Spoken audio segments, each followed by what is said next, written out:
अगर आपको सी प्रोग्रामिंग सीखना है तो आपको सी प्रोग्रामिंग लैंग्वेज में प्रोग्राम्स को राइट करना है। तो उसकी वजह से यहाँ पे मैं बिगिनर्स के लिए कुछ प्रोग्राम्स को एक्सप्लेन करूँगा। तो आपको क्या करना है, मेरे साथ यहाँ पे कोड को राइट करना है और ऐसे करने से आप कोड राइट करोगे, उसको एग्जीक्यूट करोगे और आप सीखोगे। तो यहाँ पे हम लोग शुरुआत करेंगे वेरी बेसिक से और उसके बाद हम लोग थोड़ा सा कॉम्प्लेक्सिटी बढ़ाते जाएंगे। तो यहाँ पे पहले हम लोग हेलो वर्ल्ड प्रोग्राम को राइट करेंगे। जब भी हम लोग किसी भी प्रोग्रामिंग लैंग्वेज में कोड राइट करना शुरू करते हैं तो पहला प्रोग्राम में हम लोग कुछ टेक्स्ट को स्क्रीन में डिस्प्ले करने का कोड राइट करते हैं और जनरली यहाँ पे हेलो वर्ल्ड को डिस्प्ले किया जाता है और उसी काम को हम लोग यहाँ पे करेंगे। तो मैंने यहाँ पे VS कोड को ओपन करके रखा है और यहाँ पे मैंने एक फ़ोल्डर को भी क्रिएट किया है और वो है बिगिनर्स सी प्रोग्राम्स और इस फोल्डर के अंदर अभी हम लोग सी प्रोग्राम्स को क्रिएट करेंगे। यहाँ पे मैं न्यू फाइल के ऊपर क्लिक करता हूँ और मेरा फाइल के लिए एक नाम देता हूँ। पहला प्रोग्राम हेलो वर्ल्ड टेक्स्ट को डिस्प्ले करेगा, तो यहाँ पे मैं कहता हूँ हेलो वर्ल्ड और उसके बाद .c। ये जो .c है ये फाइल का एक्सटेंशन रहेगा। जिस फाइल के अंदर सी प्रोग्रामिंग लैंग्वेज को यूज़ करके लिखा हुआ कोड रहेगा उन फाइल्स के लिए एक्सटेंशंस .c होंगे। हम लोग इसको सी सोर्स फाइल कहते हैं। तो यहाँ पे मैं इस फाइल को अभी ओपन कर देता हूँ। अभी ये एक एम्प्टी फाइल है, इसके अंदर अभी हमें कोड को राइट करना है। तो पहला प्रोग्राम है, हम लोग यहाँ पे हेलो वर्ल्ड टेक्स्ट को स्क्रीन में डिस्प्ले करना चाहते हैं। तो हम लोग कैसे करें? तो जब हम लोग प्रोग्राम्स को राइट करने की बात करते हैं तो हमारे प्रोग्राम में हम लोग कुछ चीज़ों को बार बार करते हैं। फॉर एग्जांपल स्क्रीन में कुछ डिस्प्ले करना हो, यूज़र से इनपुट लेना हो, स्ट्रिंग वैल्यूज़ को कंकैटिनेट करना हो या फिर स्ट्रिंग वैल्यूज़ का लेंथ फाइंड आउट करना हो, ऐसे बहुत सारी चीज़ें हैं। सभी प्रोग्रामिंग लैंग्वेज ऐसे जो चीज़ें हैं जिसे हम लोग बार बार करते हैं हमारे प्रोग्राम में, उनको करने के लिए कुछ बिल्ट इन फीचर्स को प्रोवाइड करते हैं। इसकी वजह से हम लोग उन चीज़ों को बहुत आसानी से कर पाते हैं। और यहाँ पे सी प्रोग्रामिंग लैंग्वेज में इन फीचर्स को स्टैंडर्ड लाइब्रेरी के रूप में दिया जाता है। स्टैंडर्ड लाइब्रेरी के अंदर बहुत सारे कुछ ऐसे फाइल्स को क्रिएट किया गया है।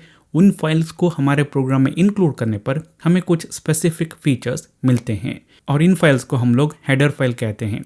हमारे प्रोग्राम में अगर सी प्रोग्रामिंग लैंग्वेज जो फीचर्स बिल्ट इन प्रोवाइड करता है उन्हें यूज़ करना है तो वो जो फीचर किस फाइल के अंदर डिफाइन किया गया है उस फाइल को, उस हेडर फाइल को हमारे प्रोग्राम में इंक्लूड करना है, तभी हमें वो फीचर मिल पाएगा। और सी प्रोग्रामिंग लैंग्वेज में इन फीचर्स को फंक्शंस के ज़रिए दिया जाता है।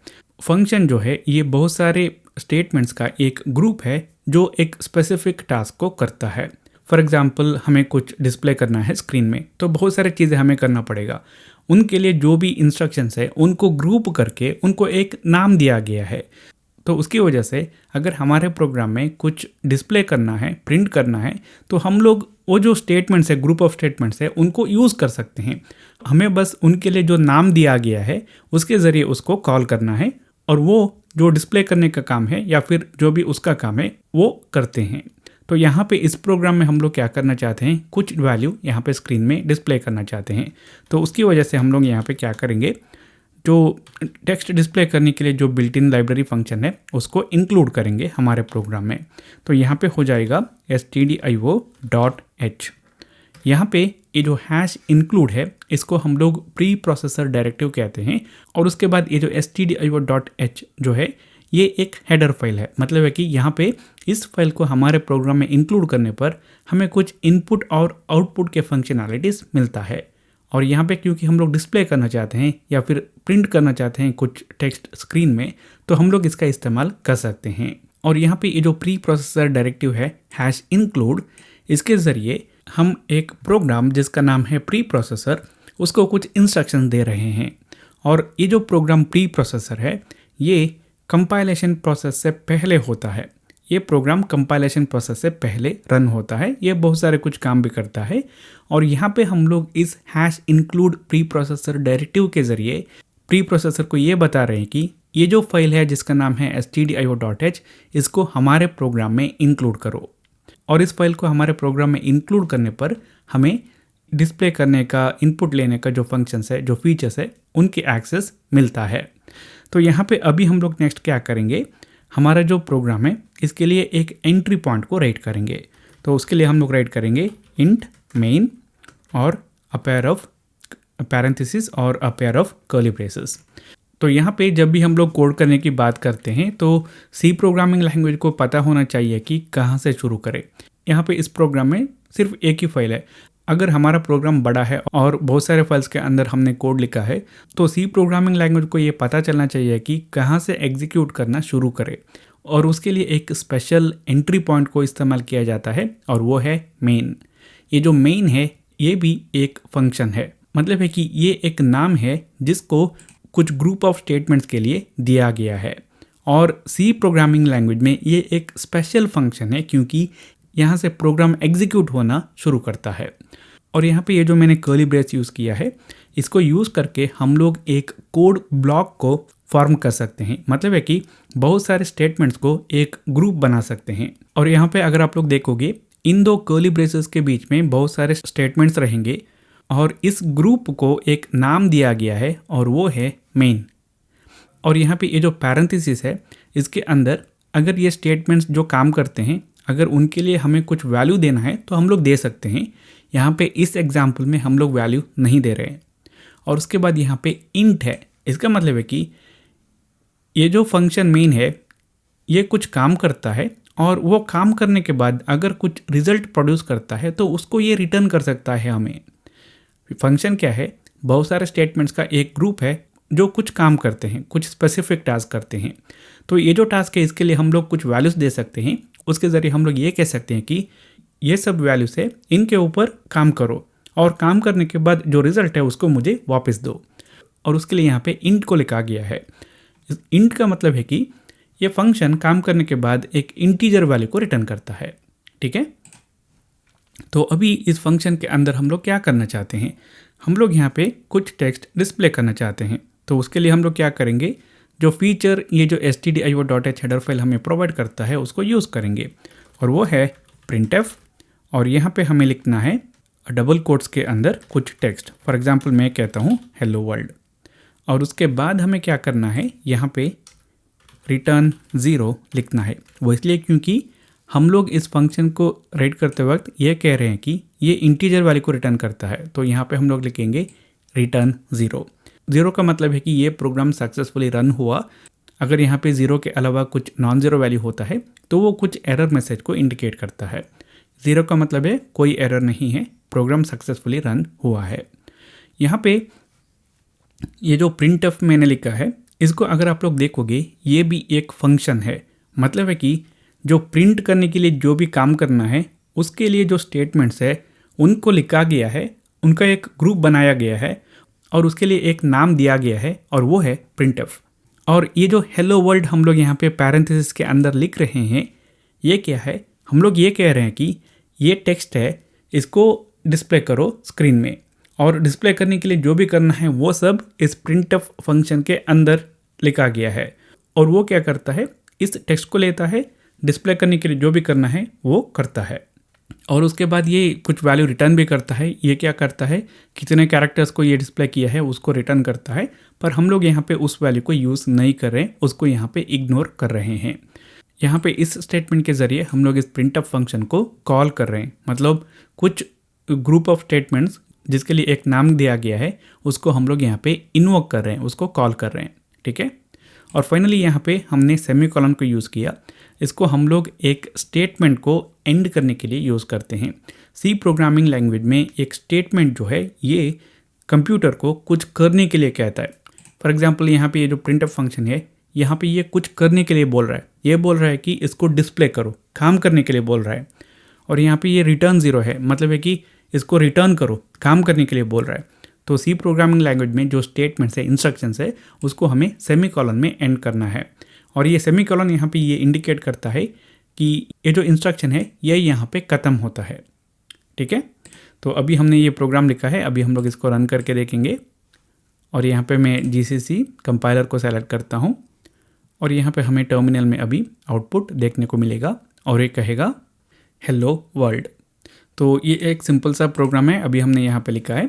अभी मैं चाहता हूँ कि आप लोग इस प्रोग्राम को मॉडिफाई करो। यहाँ पे हेलो वर्ल्ड के बदले में आप अपना नाम लिखो या फिर किसी और का नाम लिखो और उसको स्क्रीन में डिस्प्ले करो। ये काम आपको अभी करना है। प्रीवियस वीडियो में हमने ये देखा है कि कैसे हम लोग प्रिंटफ फंक्शन का इस्तेमाल करके कुछ टेक्स्ट को डिस्प्ले कर सकते हैं। तो यहाँ पे इस वीडियो में हम लोग ये देखेंगे कि कैसे हम लोग यूज़र से इनपुट ले सकते हैं। तो उसके लिए हम लोग यहाँ पे एक फंक्शन का इस्तेमाल करेंगे और उसको डिफाइन किया गया है इस stdio.h हेडर फाइल के अंदर। तो ये एक स्टैंडर्ड लाइब्रेरी फीचर है, स्टैंडर्ड लाइब्रेरी फंक्शन है जिसको हम लोग हमारे प्रोग्राम में यूज़ करेंगे। तो जब भी हम लोग यूज़र से इनपुट लेने की बात करते हैं तो इनपुट लेने के बाद उसे कहीं पे हमें स्टोर करना है। तो वैल्यूज़ को स्टोर करने के लिए हम लोगों को यहाँ पे वेरिएबल्स का इस्तेमाल करना पड़ेगा। तो यहाँ पे मैं यूज़र से उसका एज एंटर करने के लिए बोलूँगा और उसको मैं रीड करूँगा। तो एज जो है वो एक होल नंबर होगा या फिर हम लोग इसको इंटीजर टाइप बोलते हैं। तो उस डेटा को स्टोर करने के लिए मैं यहाँ पे एक वेरिएबल को क्रिएट करूँगा। वेरिएबल जो है ये एक नेम्ड मेमोरी लोकेशन है, मतलब है कि कुछ बाइट्स ऑफ मेमोरी के लिए एक नाम दे के उस नाम के ज़रिए हम लोग उसको एक्सेस करेंगे। फॉर एग्जांपल यहाँ पे मैं एज वैल्यू स्टोर करना चाहता हूँ, तो यहाँ पे मैं क्रिएट करता हूँ एज वेरिएबल को। तो टाइप हो जाएगा इंट, मतलब होल नंबर होगा, और ये जो नाम हम लोग दे रहे हैं वो है एज। और अभी यहाँ पे इनिशियली मैं 0 सेव करता हूँ इसके अंदर। तो यहाँ पे क्या हो जाएगा, इंटीजर के लिए 4 बाइट्स ऑफ मेमोरी को यूज़ किया जाता है। 4 बाइट्स ऑफ मेमोरी को एलोकेट किया जाएगा और उसके अंदर 0 सेव किया जाएगा क्योंकि हम लोग यहाँ पे 0 को सेव कर रहे हैं। और उसके लिए एक नाम दिया जाएगा हमारे रेफरेंस के लिए और वो है एज। हम लोग इस एज के ज़रिए उस वैल्यू को एक्सेस कर सकते हैं। एज जो है ये एक नाम है, ठीक है। तो उसके बाद हम लोग क्या करेंगे, अभी प्रिंटफ फंक्शन का इस्तेमाल करेंगे और यूज़र को कहेंगे कि एंटर योर एज, और उसके बाद हम लोग यहाँ पे एक कॉलन को भी इंसर्ट करेंगे। तो अभी ये मैसेज देखने के बाद यूज़र क्या करेगा, कीबोर्ड से कुछ वैल्यू एंटर करेगा।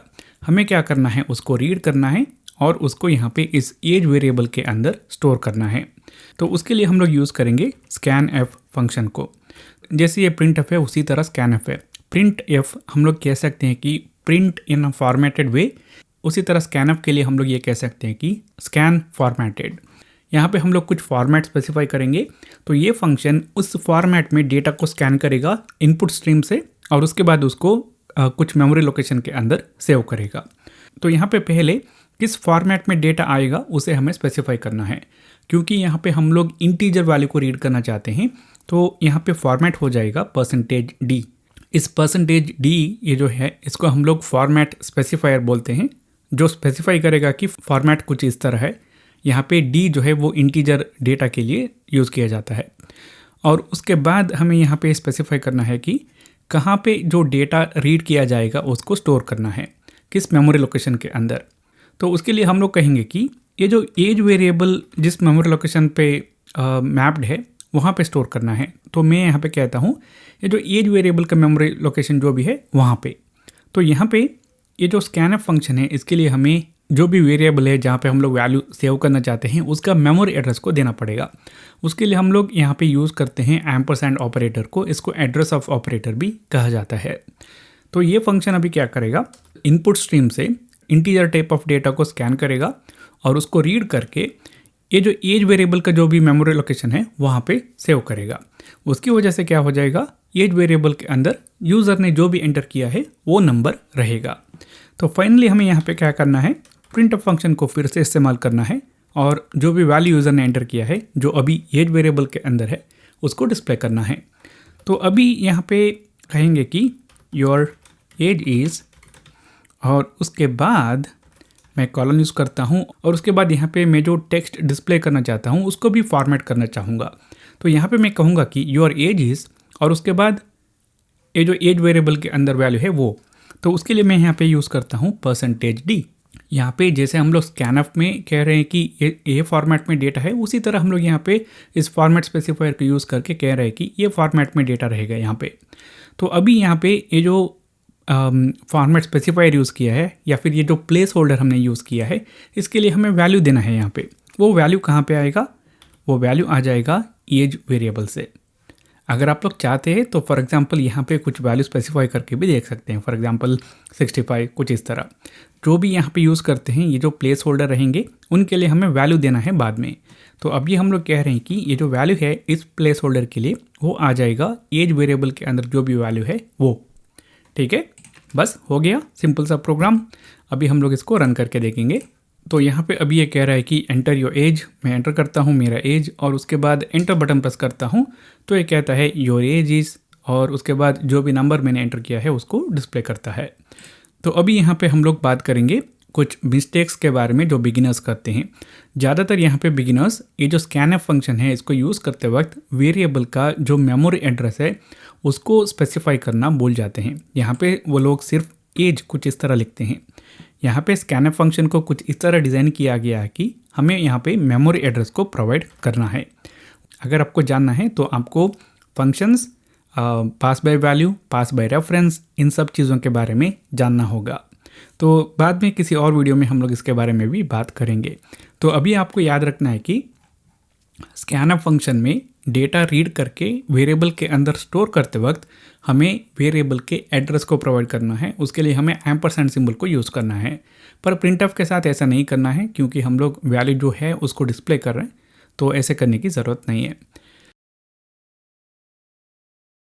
इस ट्यूटोरियल में हम लोग ये देखेंगे कि कैसे हम लोग सी प्रोग्रामिंग लैंग्वेज में एक सिंपल सा कैलकुलेटर को क्रिएट कर सकते हैं। तो यहाँ पे हम लोग क्या करेंगे, यूज़र से दो नंबर एंटर करने के लिए पूछेंगे और उसको रीड करके वेरिएबल्स के अंदर स्टोर करेंगे और बाद में हम लोग एडिशन, सब्ट्रैक्शन, मल्टीप्लिकेशन और डिवीजन ऑपरेशन करके सारे रिजल्ट्स को डिस्प्ले करेंगे। तो उसके लिए हम लोग यहाँ पे क्या करेंगे, पहले हमारे प्रोग्राम में दो वेरिएबल्स को क्रिएट करेंगे क्योंकि हमें यूज़र से दो नंबर को इनपुट लेना है। और यहाँ पे हम लोग यूज़ करेंगे डबल डेटा टाइप को, और यहाँ पे मैं कहता हूँ num1 और num2। और उसके बाद हम लोग यहाँ पे इन दो वेरिएबल्स के अंदर वैल्यू स्टोर करेंगे 0। उसके बाद हम लोग यहाँ पे क्या करेंगे, प्रिंटएफ फंक्शन का इस्तेमाल करेंगे और यहाँ पे हम लोग कहेंगे कि एंटर 2 नंबर्स। और उसके बाद हम लोग क्या करेंगे, यहाँ पे स्कैनएफ फंक्शन का इस्तेमाल करेंगे और यहाँ पे इस वैल्यू को रीड करके इन वेरिएबल्स के अंदर स्टोर करेंगे। तो अभी यहाँ पे जो डेटा हम लोग रीड करना चाहते हैं वो डबल टाइप का है, तो यहाँ पे फॉर्मेट स्पेसिफायर हो जाएंगे %lf, और यहाँ पे एक नंबर रीड करने के बाद हम लोग एक स्पेस को इंक्लूड करेंगे और उसके बाद यहाँ पे लिखेंगे %lf।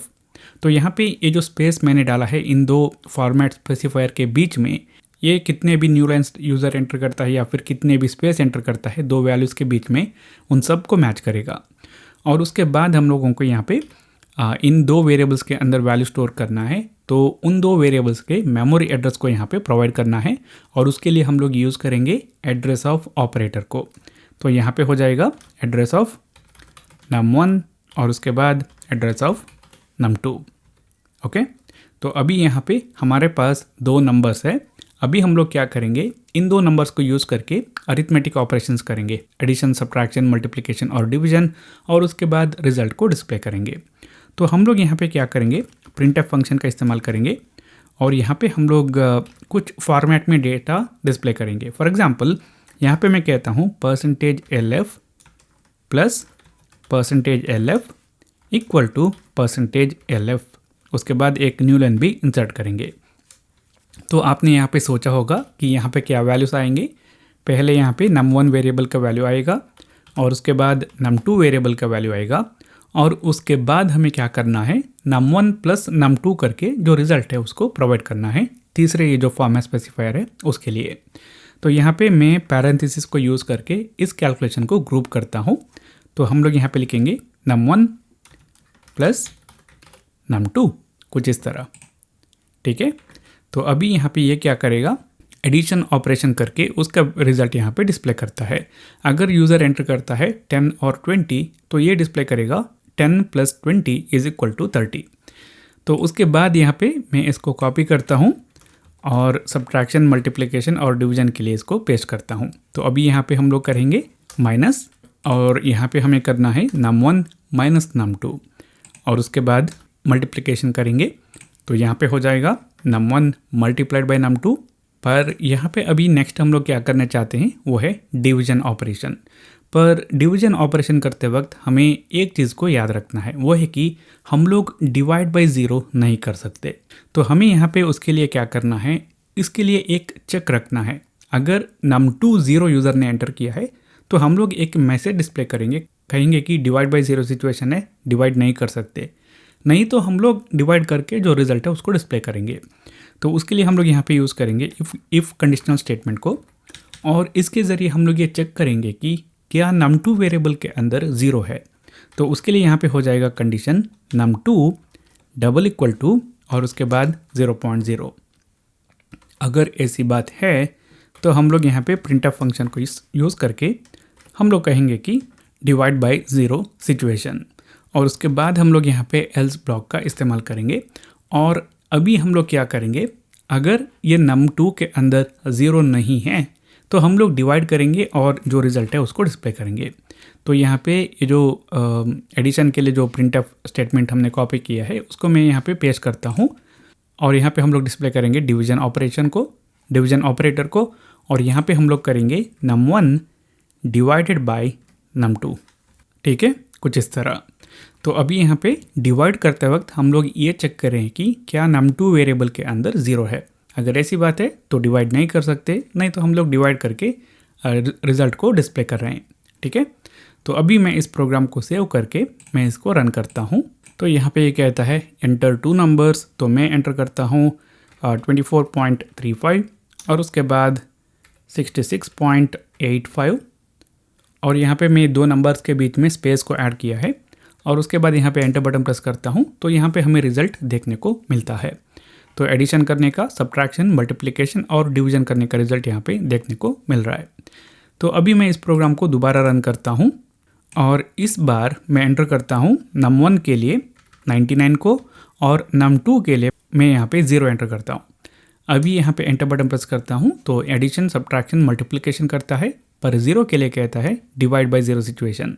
ठीक है, नेक्स्ट फाइनल बात हम लोग देखेंगे कि यहाँ पे सारे नंबर्स के लिए 6 डेसिमल प्लेसेस को डिस्प्ले कर रहा है। अगर आप लोग चाहते हैं तो इसको कंट्रोल कर सकते हैं। तो यहाँ पे हम लोग क्या करेंगे, हर एक नंबर के लिए 2 डेसिमल प्लेसेस में वैल्यूज़ को डिस्प्ले करेंगे। तो उसके लिए हम लोग यहाँ पे कहेंगे %LF के बदले में हम लोग कहेंगे %.2LF। ठीक है, यहाँ पे स्कैनअप फंक्शन के साथ हम लोग ऐसे नहीं कर रहे हैं, हम लोग डिस्प्ले करते वक्त यहाँ पे ऐसे कर रहे हैं। ठीक है, तो अभी मैं इसको सेव करके इसको रन करता हूँ, और यहाँ पे फाइनली मैं एंटर करता हूँ नंबर 34, और उसके बाद मैं कितना चाहता हूँ उतना स्पेस भी यहाँ पे इंक्लूड कर सकता हूँ, और एंटर बटन भी कुछ इस तरह प्रेस कर सकता हूँ, और उसके बाद यहाँ पे मैं एंटर करता हूँ 35, और उसके बाद यहाँ पे ये कहेगा कि रिज़ल्ट जो है वो कुछ इस तरह आएगा। तो यहाँ पे जो भी एक्स्ट्रा स्पेसेस या फिर एक्स्ट्रा न्यू लाइन मैंने इंसर्ट किया है वो यहाँ पे ये जो स्पेस हमने डाला है स्कैनअप फंक्शन में उसको मैच करेगा। ठीक है, तो अभी फाइनली यहाँ पे आपको एक मॉडिफिकेशन करना है। मैं चाहूँगा कि आप लोग यहाँ पे रिमाइंडर ऑपरेशन को ऐड करो। यहाँ पे एक नंबर को दूसरे नंबर के साथ डिवाइड करने के बाद जो रिमाइंडर वैल्यू मिलता है उसको आपको डिस्प्ले करना है। ये कोड करके आप लोग कमेंट में पोस्ट करो। इस वीडियो में हम लोग ये देखेंगे कि जो नंबर यूज़र एंटर करता है वो इवन नंबर है या ऑड नंबर है, ये बताने के लिए प्रोग्राम कैसे रेड कर सकते हैं। तो यहाँ पे सबसे पहली बात यह है कि कैसे हम लोग ये कह सकते हैं कि एक नंबर जो है वो इवन नंबर है या ऑड नंबर है। तो उसके लिए हम लोग क्या करेंगे, जो नंबर है उसको लेंगे और उसको डिवाइड करेंगे 2 से, और उसके बाद यहाँ पे जो रिमाइंडर वैल्यू आएगा उसको हम लोग चेक करेंगे। अगर ये रिमाइंडर 0 आता है तो इसका मतलब है कि ये नंबर इवन नंबर है। अगर यहाँ पे रिमाइंडर नॉन ज़ीरो वैल्यू आता है तो इसका मतलब है कि ये नंबर जो है वो ऑड नंबर है। फॉर एग्जांपल, अगर हमारे पास नंबर है 8, अगर हमें बताना है कि ये इवन है या ऑड है तो हम लोग क्या करेंगे, इसको 2 से डिवाइड करेंगे। तो यहाँ पे हमें रिमाइंडर मिलेगा 0, तो इसका मतलब है कि 8 जो है वो इवन नंबर है। उसी तरह अगर हमारे पास नंबर 7 है तो हम लोग इसको 2 से डिवाइड करेंगे, तो यहाँ पे रिमाइंडर जो है वो नॉन ज़ीरो वैल्यू है, तो हम लोग यहाँ पे ये कहेंगे कि ये जो है ये ऑड नंबर है। तो यहाँ पे अभी नेक्स्ट बात यह है कि ये जो रिमाइंडर वैल्यू है हम लोग इसको कैसे फाइंड आउट करें सी प्रोग्रामिंग लैंग्वेज में। तो उसके लिए हम लोग यहाँ पे यूज़ करेंगे एक ऑपरेटर को, और उसको डिनोट किया जाता है % सिंबल से, और इसका नाम है मॉड्यूलस ऑपरेटर। ये क्या करता है, ये एक नंबर को दूसरे नंबर से डिवाइड करने पर जो रिमाइंडर वैल्यू मिलता है उसको रिटर्न करता है। तो हम इसका इस्तेमाल करेंगे। तो यहाँ पे प्रोग्राम में मैंने क्या किया है, नंबर बोल के एक वेरिएबल को डिक्लेयर किया है, इंटीजर टाइप का है, इसके अंदर मैंने 0 सेव किया है, और उसके बाद यहाँ पे मैंने प्रिंटफ फंक्शन को यूज़ करके यूज़र के लिए एक मैसेज को डिस्प्ले किया है, एंटर द नंबर। अभी यहाँ पे यूज़र नंबर एंटर करेगा, हम लोग उसको रीड करेंगे इस स्कैनअप फंक्शन को यूज़ करके, और उस वैल्यू को हम लोग स्टोर कर रहे हैं इस नंबर वेरिएबल के अंदर। तो अभी हमें क्या करना है, हमें ये चेक करके बताना है कि ये जो नंबर है ये इवन नंबर है या ऑड नंबर है। तो उसके लिए हमें रिमाइंडर को कैलकुलेट करना है। तो जो रिमाइंडर वैल्यू हम लोग कैलकुलेट करने वाले हैं उसको स्टोर करने के लिए मैं एक और वेरिएबल का क्रिएट करता हूँ और मैं उसे नाम देता हूँ रिमाइंडर, और इसके अंदर भी मैं वैल्यू सेव करता हूँ 0। तो अभी हम लोग यहाँ पे रिमाइंडर वैल्यू को फाइंड आउट करेंगे। तो हमें यहाँ पे क्या करना है, जो भी वैल्यू यहाँ पे ये जो नंबर वेरिएबल है इसको 2 से डिवाइड करना है और रिमाइंडर वैल्यू अचीव करना है। तो उसके लिए हम लोग यहाँ पे यूज़ करेंगे मॉड्यूलस ऑपरेटर को। तो ये क्या करता है, नंबर वेरिएबल के अंदर जो वैल्यू है उसको 2 से डिवाइड करेगा, जो भी रिमाइंडर वैल्यू है उसको रिटर्न करेगा। तो हम लोग यहाँ पे उसको क्या करेंगे, ये जो रिमाइंडर वेरिएबल है इसके अंदर स्टोर करेंगे। तो जब हमें रिमाइंडर पता है तो हम लोग क्या कर सकते हैं, हम लोग यूज़र के लिए मैसेज डिस्प्ले कर सकते हैं। तो हम लोग यूज़ करेंगे इफ़ कंडीशनल स्टेटमेंट को, और यहाँ पे हम लोग चेक करेंगे कि क्या रिमाइंडर वेरिएबल के अंदर जो वैल्यू है क्या वो 0 है। अगर ऐसी बात है तो हम लोग यहाँ पे प्रिंटअप फंक्शन का इस्तेमाल करेंगे और यहाँ पे हम लोग कहेंगे कि %d इज़ इवन। अगर यहाँ पे रिमाइंडर वेरिएबल के अंदर जो वैल्यू है वो 0 नहीं है तो हम लोग यहाँ पे कहेंगे कि %d इज़ ऑड। ठीक है, अभी यहाँ पे हमें जो प्लेस होल्डर है उसके लिए वैल्यू देना है, तो वो नंबर वेरिएबल से आ जाएगा कुछ इस तरह, और हमें इन स्टेटमेंट्स को एंड भी करना है सेमीकोलन से कुछ इस तरह। ठीक है, सिंपल सा प्रोग्राम है, अभी हमने इसको लिखा है। अभी हम लोग इसको रन करके देखेंगे, और यहाँ पे कहता है एंटर द नंबर, मैं एंटर करता हूँ 6, और अभी कहता है 6 इज़ इवन। अभी मैं इसको दोबारा एंटर करता हूँ और इस बार यहाँ पे मैं एंटर करता हूँ 13 को, और ये कहता है 13 इज़ ऑड। तो यहाँ पे हम लोग कह सकते हैं कि ये प्रोग्राम अभी काम कर रहा है। तो यहाँ पे अभी आपको एक मॉडिफिकेशन करना है, वो है कि आपको इस प्रोग्राम इस रिमाइंडर वेरिएबल को यूज़ किए बिना लिखना है। ये जो कैलकुलेशन है इसको आपको यहाँ पे इस इफ़ के कंडीशन पार्ट में करना है। आप लोग ये मॉडिफिकेशन करो और कोड को कमेंट सेक्शन में पोस्ट करो। इस वीडियो में हम लोग ये देखेंगे कि कैसे हम लोग 2 नंबर में से कौन सा नंबर लार्जेस्ट नंबर है ये बताने का प्रोग्राम राइट कर सकते हैं। तो यहाँ पे आपको दिखाने के लिए मैंने मेन फंक्शन को राइट किया है, और इसके अंदर मैंने 2 वेरिएबल्स को क्रिएट किया है, num1 और num2, और बाद में मैंने यहाँ पे प्रिंटफ फंक्शन के ज़रिए यूज़र को 2 नंबर एंटर करने के लिए बोला है और उसको रीड करके num1 और num2 वेरिएबल के अंदर स्टोर किया है। तो अभी हमें क्या करना है, हमें यहाँ पे कुछ इस तरह का लॉजिक बनाना है ताकि हम लोग यहाँ पे ये कह सके कि कौन सा नंबर लार्जेस्ट है। तो उसके लिए हम लोग यहाँ पे इस्तेमाल करने वाले हैं इफ़ एल्स। पहले हम लोग यूज़ करेंगे इफ़ को। तो हम लोग यहाँ पे क्या करेंगे, हम लोग पहले ये चेक करेंगे कि क्या num1 वेरिएबल के अंदर जो वैल्यू है वो num2 से ज़्यादा है। तो उसके लिए हम लोग यहाँ पे लिखेंगे if num1 is containing A value which is greater than the value present in this num2। अगर ऐसी बात है तो हम लोग यहाँ पे क्या करेंगे, प्रिंटफ फंक्शन को यूज़ करेंगे। हम लोग यहाँ पे डिस्प्ले करेंगे %d और उसके बाद ग्रेटर दैन और उसके बाद %d। ठीक है, तो यहाँ पे हम लोग पहले num1 वेरिएबल का वैल्यू डिस्प्ले करेंगे और उसके बाद num2 वेरिएबल का वैल्यू डिस्प्ले करेंगे। अगर यहाँ पे यूज़र 20 और 10 को एंटर करता है तो num1 के अंदर 20 आ जाएगा। तो इस सिचुएशन में हम लोग यहाँ पे डिस्प्ले करेंगे कि 20 इज़ ग्रेटर दैन 10। ठीक है, तो अभी नेक्स्ट बात है कि अगर num1 के अंदर जो वैल्यू है उससे num2 के अंदर जो वैल्यू है वो ज़्यादा है तो क्या करें। तो उसके लिए हम लोग यहाँ पे यूज़ करेंगे एल्स इफ़ कंडीशनल स्टेटमेंट को। तो यहाँ पे ये जो एल्स इफ़ जो है इसको तब चेक किया जाता है जब ये जो इफ़ कंडीशन है ये फॉल्स होता है। मतलब है कि num1 के अंदर जो वैल्यू है वो num2 से ज़्यादा नहीं है। तो इसका मतलब है कि जब हम लोग इस एल्स इफ़ में आ जाएंगे तो यहाँ पे 2 सिचुएशन हो सकता है। num2 के अंदर जो वैल्यू है वो num1 से ज़्यादा हो सकता है, या फिर num2 के अंदर जो वैल्यू है वो num1 के साथ इक्वल हो सकता है। तो हम लोग यहाँ पे ये चेक करेंगे कि क्या num2 वेरिएबल के अंदर जो वैल्यू है वो num1 वेरिएबल के अंदर जो वैल्यू है उससे ज़्यादा है। अगर ऐसी बात है तो यहाँ पे जो लार्जेस्ट नंबर है उसको हम लोग यहाँ पे डिस्प्ले करेंगे कुछ इस तरह। तो यहाँ पे पहले हमें num2 का वैल्यू डिस्प्ले करना पड़ेगा और उसके बाद num1 का। तो यहाँ पे जब num2 वेरिएबल के अंदर जो वैल्यू है वो num1 से ज़्यादा है तो यहाँ पे डिस्प्ले हो जाएगा for example 20 is greater than 10, कुछ इस तरह। ठीक है, तो अभी अगर इन दो वेरिएबल्स में जो वैल्यू है वो इक्वल है तो उसके लिए हम लोग यहाँ पे एल्स ब्लॉक का इस्तेमाल करेंगे। तो इस एल्स ब्लॉक को तब एग्जीक्यूट किया जाएगा जब ये दोनों कंडीशन जो है, इफ़ कंडीशन और एल्स इफ कंडीशन जो है, ये दोनों फॉल्स हो जाए। तो यहाँ पे num1 के अंदर जो वैल्यू है वो num2 से ज़्यादा नहीं है और num2 के अंदर जो वैल्यू है वो num1 से ज़्यादा नहीं है। तो इसका मतलब है कि दोनों के अंदर इक्वल वैल्यूज़ है।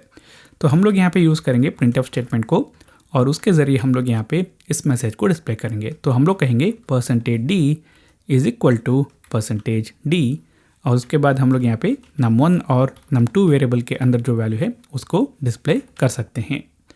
तो सिंपल सा प्रोग्राम है, अभी हम लोग इसको रन करके देखेंगे। तो ये कहता है एंटर 2 नंबर्स, तो मैं एंटर करता हूँ 24 और उसके बाद मैं एंटर करता हूँ 98 को। तो ये कहता है 98 इज़ ग्रेटर दैन 24। तो अभी हम लोग इसको दोबारा रन करेंगे और अभी यहाँ पे ये कहेगा एंटर 2 नंबर्स, तो मैं एंटर करता हूँ 87 और 69 को। तो अभी ये कहेगा कि 87 इज़ ग्रेटर दैन 69। तो फाइनली मैं इसको एक और बार रन करता हूँ और इस बार मैं एंटर करता हूँ दोनों वेरिएबल्स के लिए सेम वैल्यू और उसके बाद जब मैं एंटर बटन प्रेस करता हूँ तो ये कहता है 69 इज़ इक्वल टू 69। तो यहाँ पे ये प्रोग्राम अभी सही तरीके से काम कर रहा है। अभी मैं चाहूँगा कि आप एक और प्रोग्राम राइट करो जहाँ पे आपको जो नंबर यूज़र ने एंटर किया है वो पॉजिटिव नंबर है या नेगेटिव नंबर है या ज़ीरो है, ये डिस्प्ले करना है। तो कोड लिखो और उसके बाद कमेंट सेक्शन में पोस्ट करो। इस ट्यूटोरियल में हम लोग ये देखेंगे कि कैसे हम लोग सी प्रोग्रामिंग लैंग्वेज में जो नंबर यूज़र एंटर करता है वो पॉजिटिव नंबर है, नेगेटिव नंबर है या ज़ीरो है, ये बताने का प्रोग्राम राइट कर सकते हैं। तो यहाँ पे मैंने क्या किया है, मैंने एक नंबर वेरिएबल को डिक्लेयर किया है और इसको इनिशियलाइज़ किया है 0 पे और उसके बाद मैं यूज़र से नंबर एंटर करने के लिए बोल रहा हूँ और उसको रीड करके इस नंबर वेरिएबल के अंदर स्टोर कर रहा हूँ।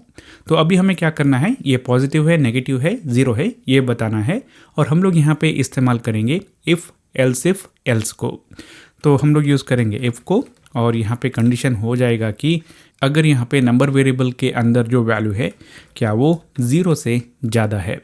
अगर ऐसी बात है तो इसका मतलब है कि वो पॉजिटिव नंबर है।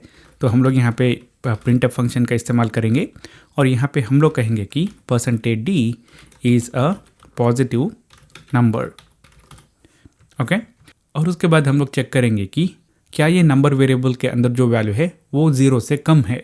तो उसके लिए हम लोग यहाँ पे यूज़ करेंगे एल्स इफ़ ब्लॉक को।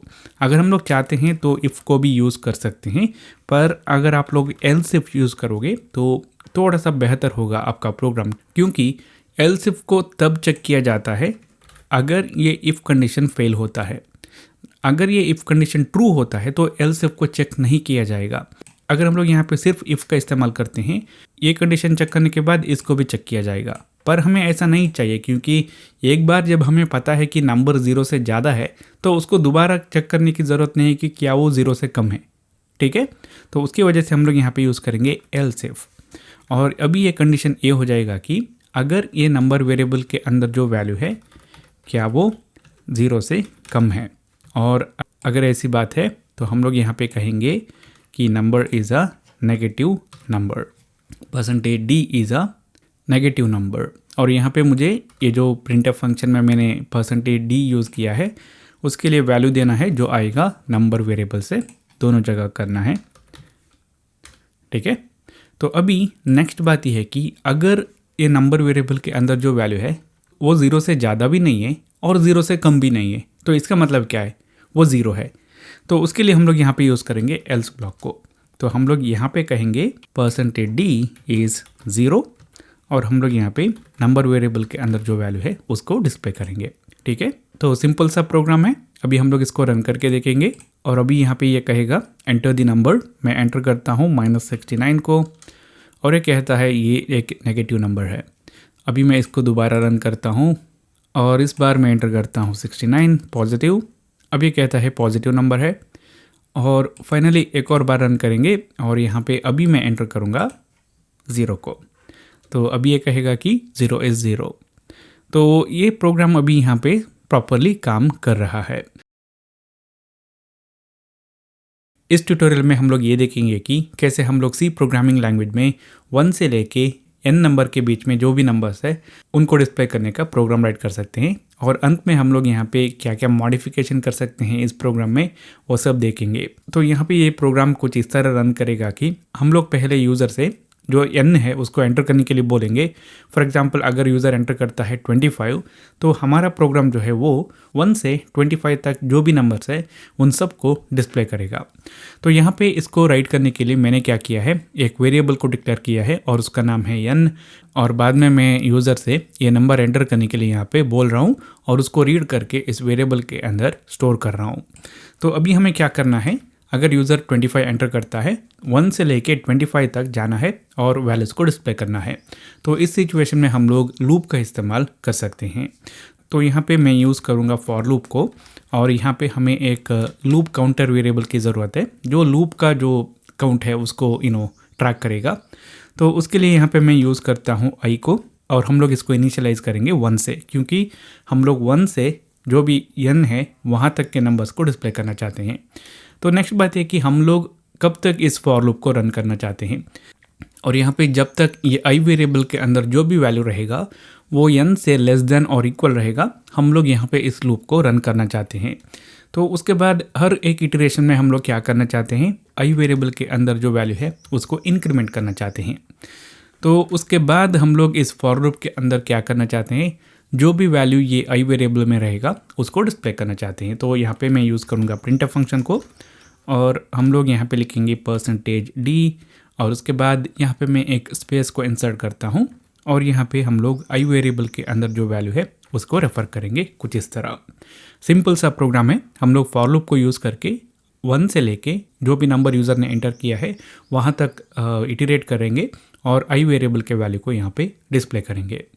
तो अभी अगर मैं इसको सेव करके रन करता हूँ तो यहाँ पे ये कहेगा एंटर n, मैं एंटर करता हूँ 25।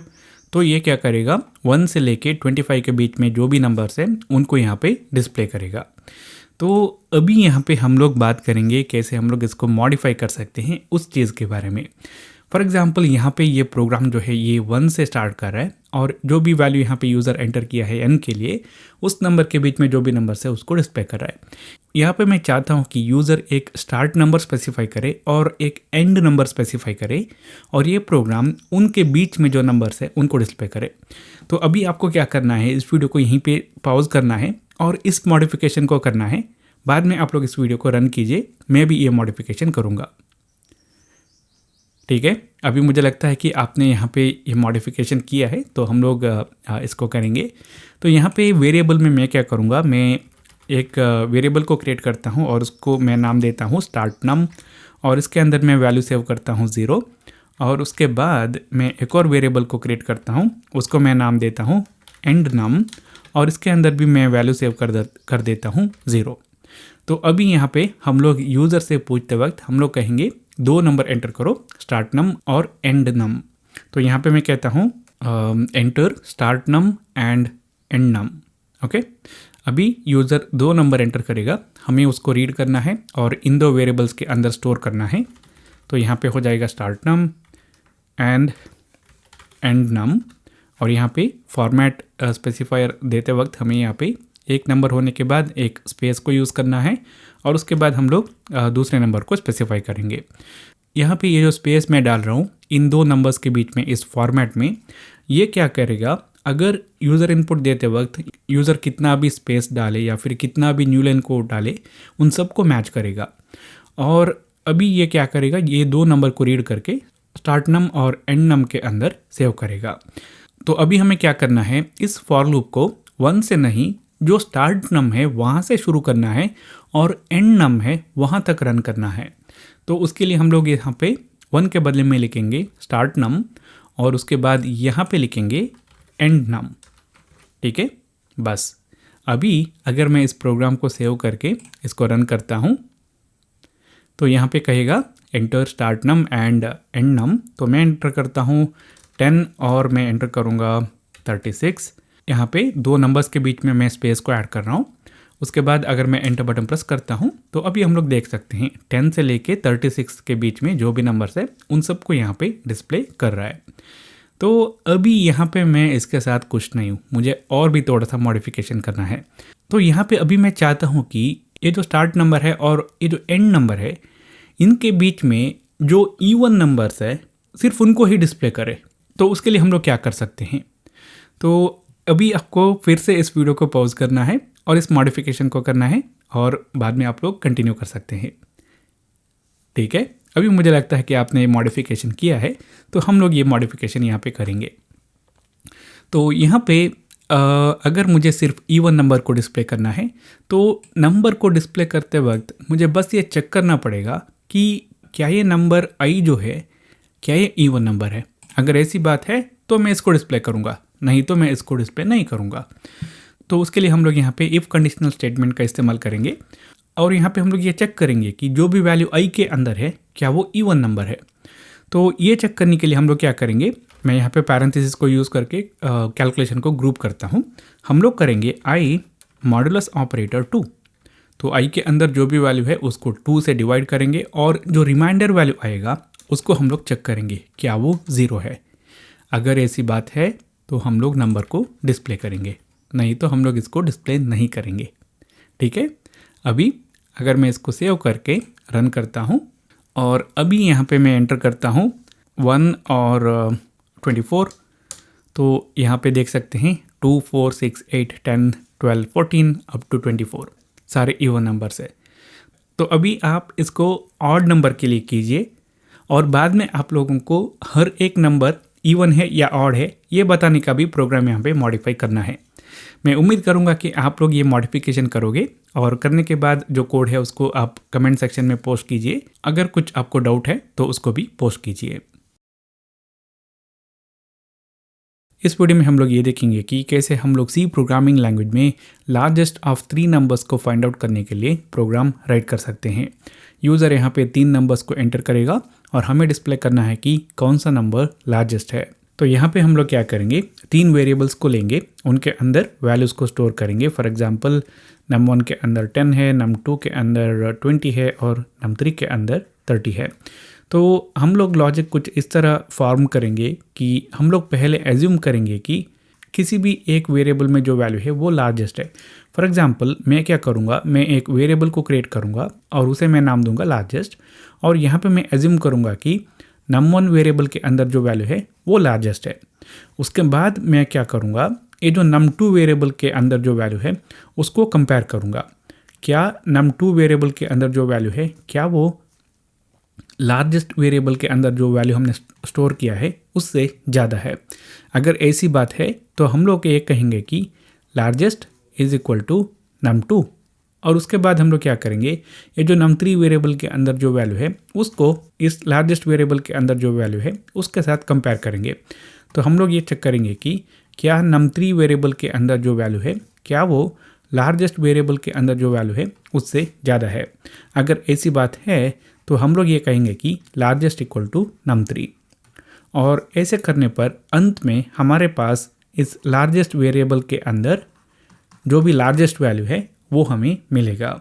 यहाँ पे इस एग्जांपल में num1 के अंदर 10 है, num2 के अंदर 20 है और num3 के अंदर 30 है। तो हम लोग यहाँ पे एज्यूम कर रहे हैं कि लार्जेस्ट इक्वल टू num1 मतलब है कि 10। लार्जेस्ट वेरिएबल के अंदर हम लोग 10 को स्टोर करेंगे और उसके बाद यहाँ पे चेक करेंगे कि क्या num2 वेरिएबल के अंदर जो वैल्यू है क्या वो लार्जेस्ट वेरिएबल के अंदर जो भी वैल्यू है उससे ज़्यादा है। यहाँ पे लार्जेस्ट के अंदर 10 है, num2 के अंदर 20 है, यहाँ पे ये सच है। तो उसकी वजह से हम लोग क्या करेंगे, लार्जेस्ट वेरिएबल के अंदर num2 वेरिएबल का वैल्यू स्टोर करेंगे। तो अभी लार्जेस्ट के अंदर 20 रहेगा। उसके बाद हम लोग चेक करेंगे कि क्या num3 वेरिएबल के अंदर जो वैल्यू है वो लार्जेस्ट वेरिएबल के अंदर जो वैल्यू है उससे ज़्यादा है। यहाँ पे num3 के अंदर 30 है, लार्जेस्ट के अंदर 20 है, ये भी सच है। तो उसकी वजह से हम लोग क्या करेंगे, लार्जेस्ट वेरिएबल के अंदर num3 वेरिएबल का वैल्यू स्टोर करेंगे जो है 30। तो अंत में हमें लार्जेस्ट वेरिएबल के अंदर जो भी लार्जेस्ट वैल्यू है वो हमें मिलेगा। तो इसको प्रोग्राम करने के लिए मैंने क्या किया है, यहाँ पे 3 वेरिएबल्स को क्रिएट किया है और यूज़र से 3 नंबर्स को एंटर करने के लिए पूछा है। तो जो भी यूज़र एंटर करेगा वो यहाँ पे num1, num2 और num3 के अंदर रहेगा। तो अभी यहाँ पे क्या करना है, एक वेरिएबल को क्रिएट करना है जहाँ पे हम लोग लार्जेस्ट जो वैल्यू है उसको स्टोर करेंगे। तो यहाँ पे मैं क्या करूँगा, इंटीजर टाइप का वेरिएबल और मैं उसे नाम देता हूँ लार्जेस्ट, और इनिशियली मैं इसके अंदर 0 को सेव करूँगा। ठीक है, यहाँ पे यूज़र से इनपुट लेने के बाद हम लोग क्या करेंगे, ये जो लार्जेस्ट वेरिएबल है उसके अंदर num1 वेरिएबल के अंदर जो भी वैल्यू है उसको सेव करेंगे। ठीक है, तो अभी लार्जेस्ट के अंदर num1 का वैल्यू आ जाएगा। अभी हमें ये चेक करना है कि क्या num2 के अंदर जो वैल्यू है वो लार्जेस्ट के अंदर जो वैल्यू है उससे ज़्यादा है।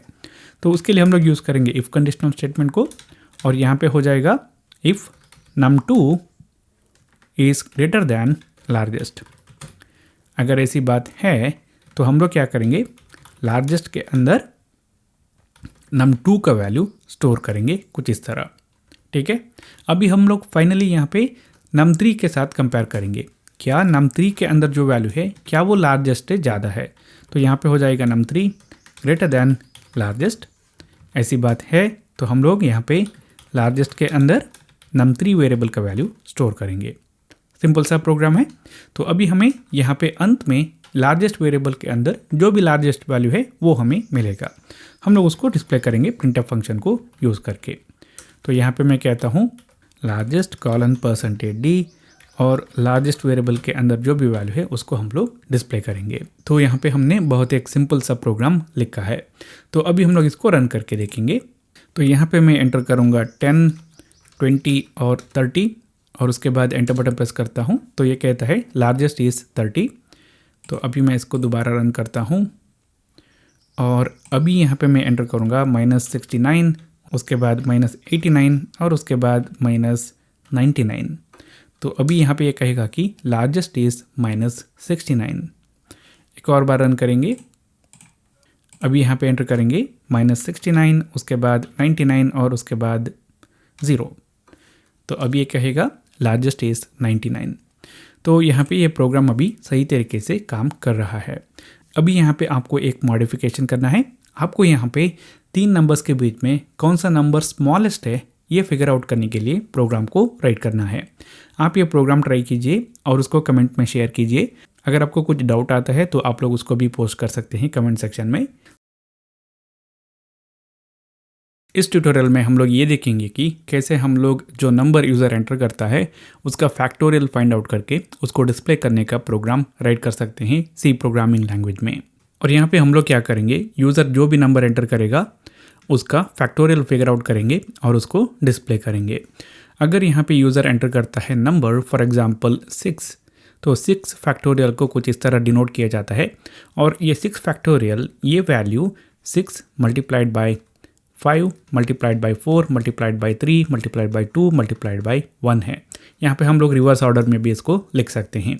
उसी तरह अगर 3 फैक्टोरियल फाइंड आउट करना है तो हमें 3 मल्टीप्लाइड बाय 2 मल्टीप्लाइड बाय 1 करना है।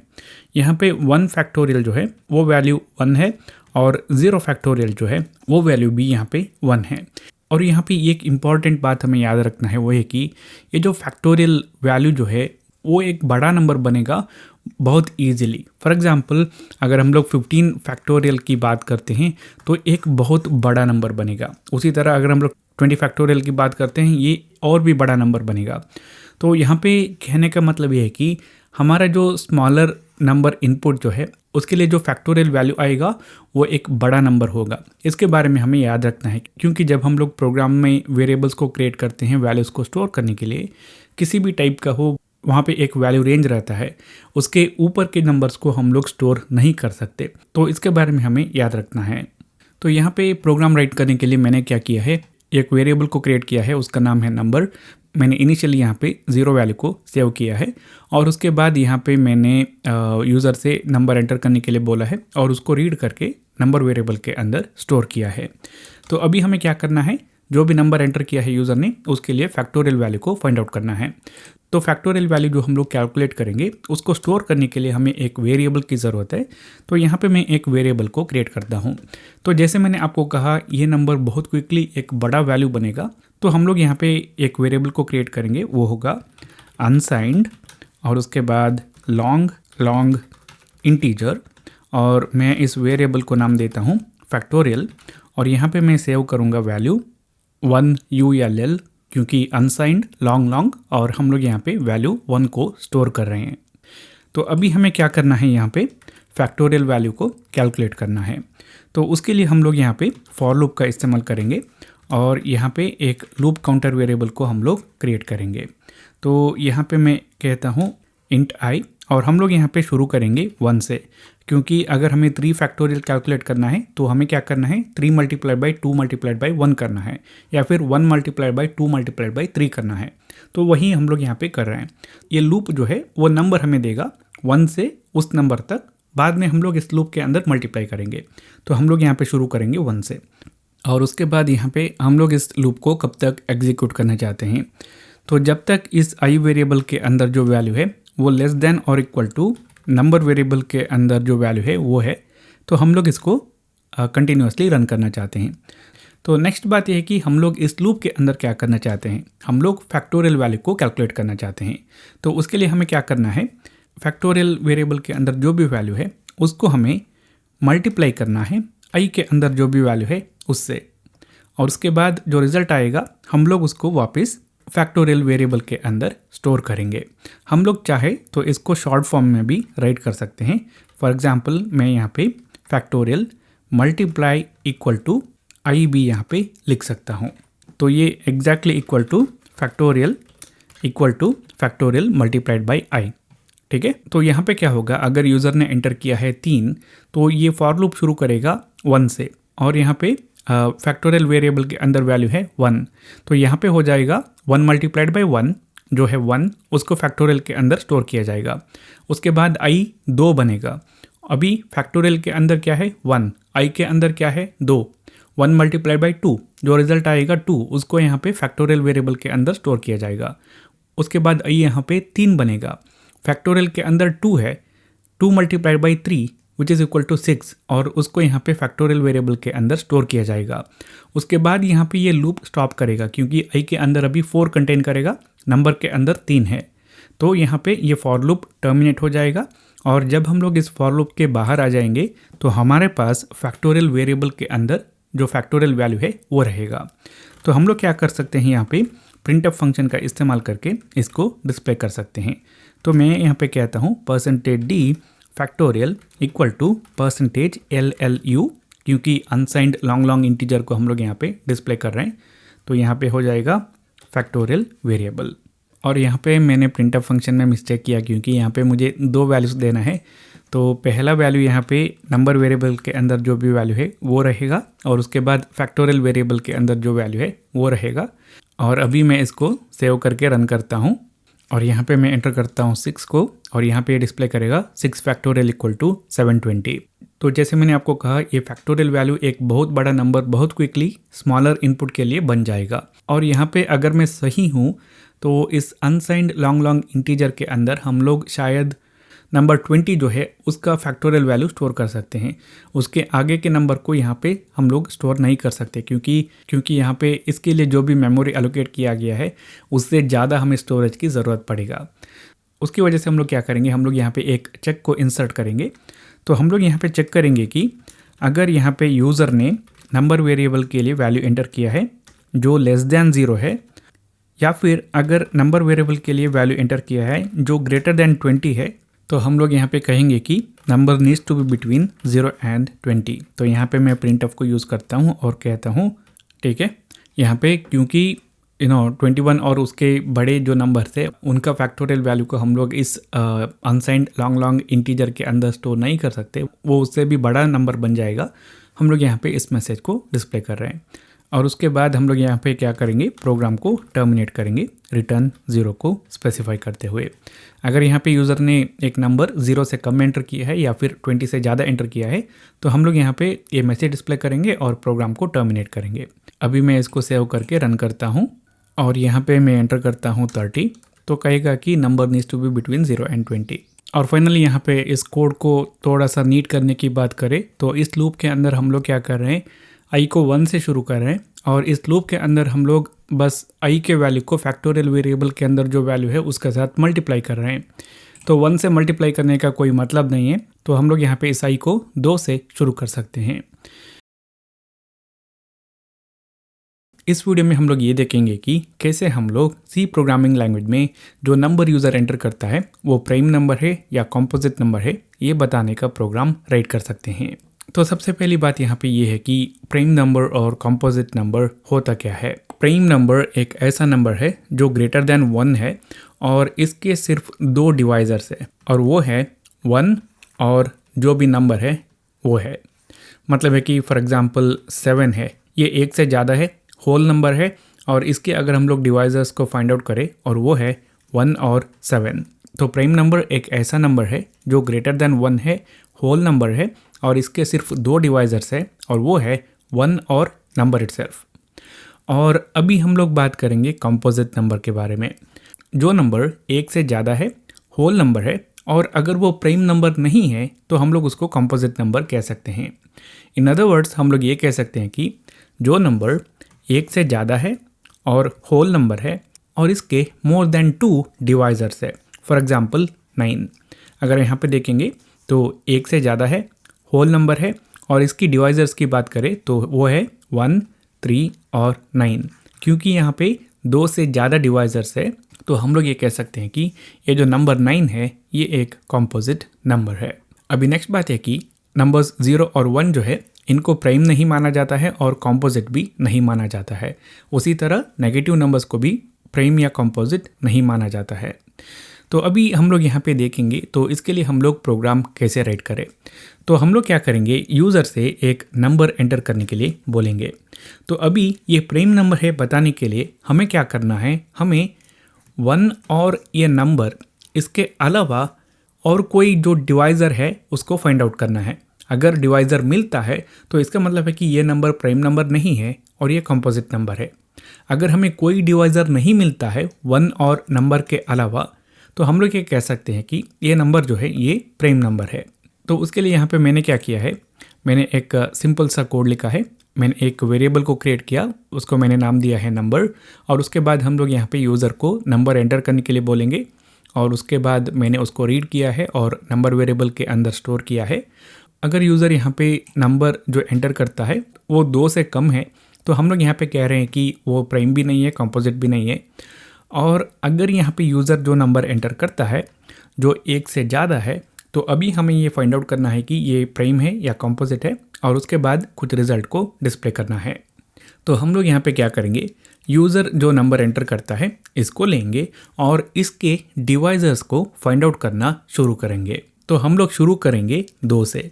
अभी क्वेश्चन है कि हमें कहाँ तक ये चेक करना पड़ेगा या फिर कितने नंबर तक ये चेक करना पड़ेगा कि वो इस नंबर का डिवाइज़र है या नहीं। फॉर एग्जांपल यूज़र ने एंटर किया है 36, तो हम लोग यहाँ पे शुरू करेंगे 2 से, पर कहाँ तक हमें देखना पड़ेगा कि ये इसका डिवाइज़र है या नहीं है। क्या हमें 36 तक देखना चाहिए? क्योंकि हमें यहाँ पे पता है कि 1 और 36 इसके डिवाइज़र है, इन दोनों को चेक करने की ज़रूरत नहीं है। इसके अलावा कोई नंबर इसका डिवाइज़र है वो फाइंड आउट करने के लिए हम लोग यहाँ पे 2 से शुरू करेंगे और हम लोग कहाँ तक जाएंगे। तो अभी आप लोग यहाँ पे थोड़ा सा सोच के ये बता सकते हैं कि हम लोग ये जो नंबर है इसके हाफ वे मार्क तक जाएंगे तो काफ़ी रहेगा। For example in this example में 18, क्योंकि अगर यहाँ पे यूज़र ने एंटर किया है 36 तो हम लोग यहाँ पे कह सकते हैं कि जो नंबर इसके हाफ वे मार्क के बिलो है वो इसके डिवाइज़र नहीं बन सकते। फॉर एग्जांपल 19 या 20 या फिर 21 जो है वो इस नंबर 36 को कम्प्लीटली डिवाइड नहीं कर सकते, तो ये नंबर्स इसके डिवाइज़र नहीं बन सकते। तो हम लोग यहाँ पे कह सकते हैं कि हम लोग 2 से शुरू कर सकते हैं और इसके जो हाफ वे मार्क है और नंबर डिवाइडेड बाई 2 है वहाँ तक चेक कर सकते हैं। एक्चुअली इसको और भी ऑप्टिमाइज़ किया जा सकता है। हम लोग यहाँ पे 2 से शुरू करके एक्चुअली स्क्वायर रूट ऑफ ये जो नंबर है वहाँ तक चेक करेंगे तो काफ़ी रहेगा। फॉर एग्जांपल इस एग्जांपल में स्क्वायर रूट ऑफ 36, वो इसलिए क्योंकि यूज़र ने एंटर किया है 36 को। इसका डिवाइजर्स होने का मतलब है कि हम लोग इसको a मल्टीप्लाइड बाई b के फॉर्म में राइट कर सकते हैं या फिर हम लोग इसको b मल्टीप्लाइड बाई a के फॉर्म में राइट कर सकते हैं। फॉर एग्जांपल 1 मल्टीप्लाइड बाई 36, ये इक्वल है 36 मल्टीप्लाइड बाई 1। तो अभी अगर हम लोग इस नंबर 36 का डिवाइजर्स फाइंड आउट करना शुरू करते हैं तो हम लोग यहाँ पे शुरू करेंगे 2 से।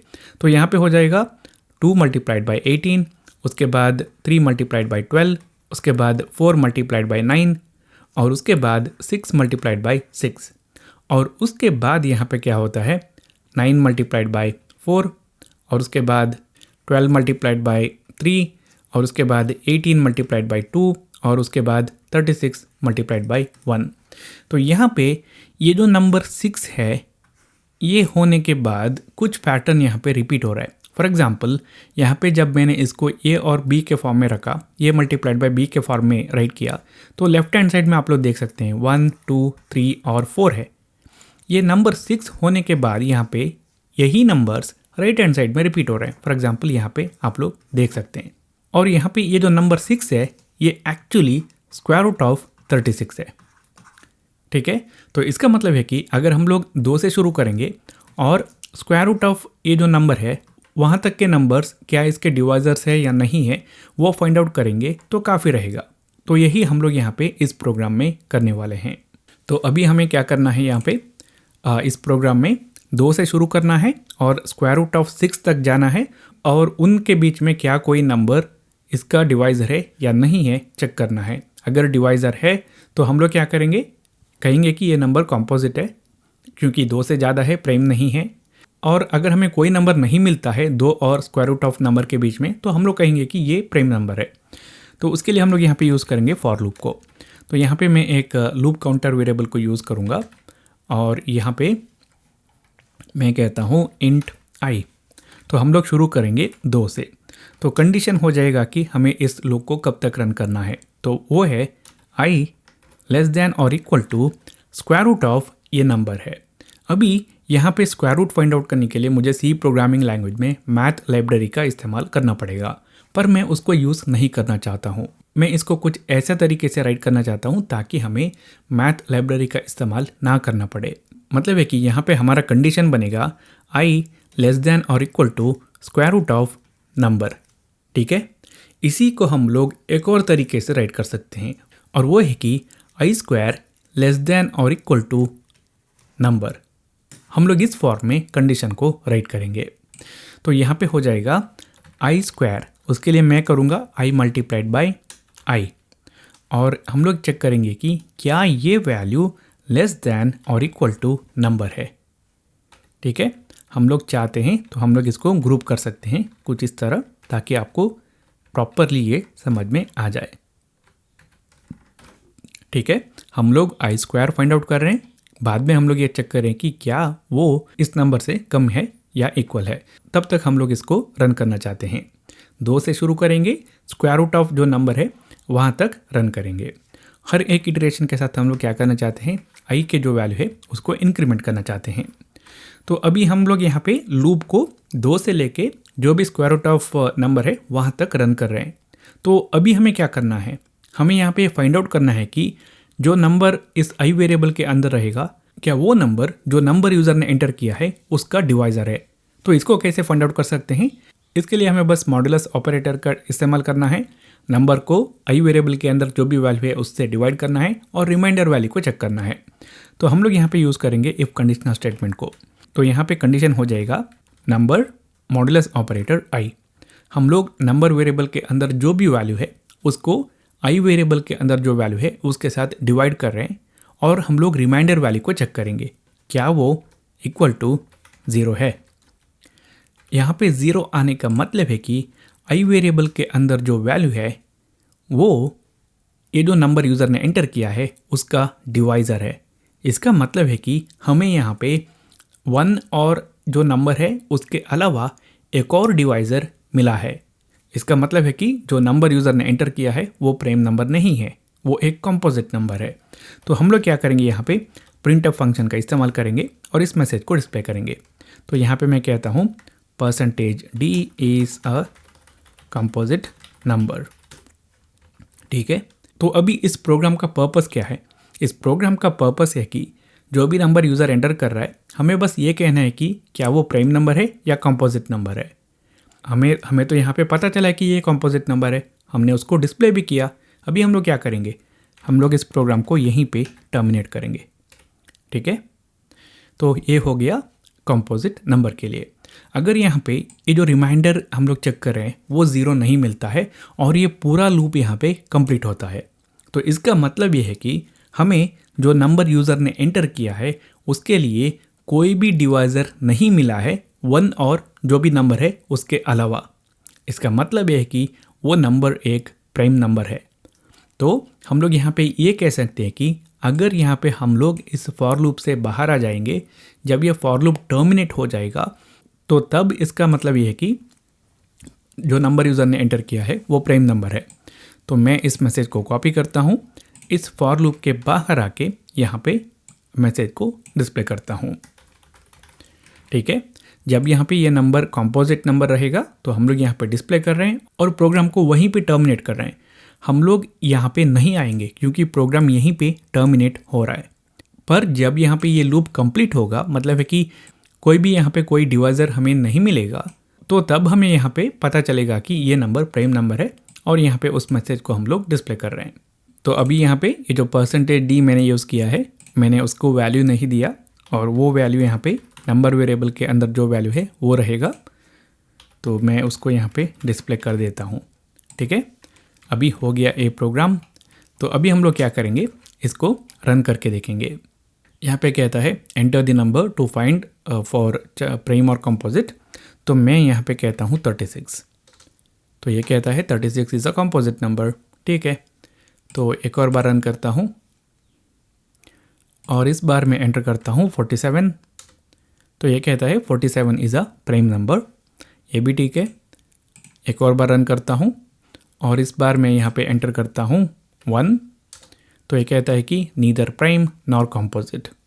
तो हम लोग यहाँ पे कह सकते हैं कि ये प्रोग्राम अभी सही तरीके से काम कर रहा है। तो ये रहा इस वीडियो के लिए। अगर आपको ये वीडियो अच्छा लगा तो लाइक कीजिए, नहीं तो आप लोग डिसलाइक भी कर सकते हैं। अगर आप लोग कुछ कहना चाहते हैं तो कमेंट कीजिए। इसी तरह के और वीडियोस देखने के लिए मेरे चैनल पे सब्सक्राइब कीजिए। Thank you.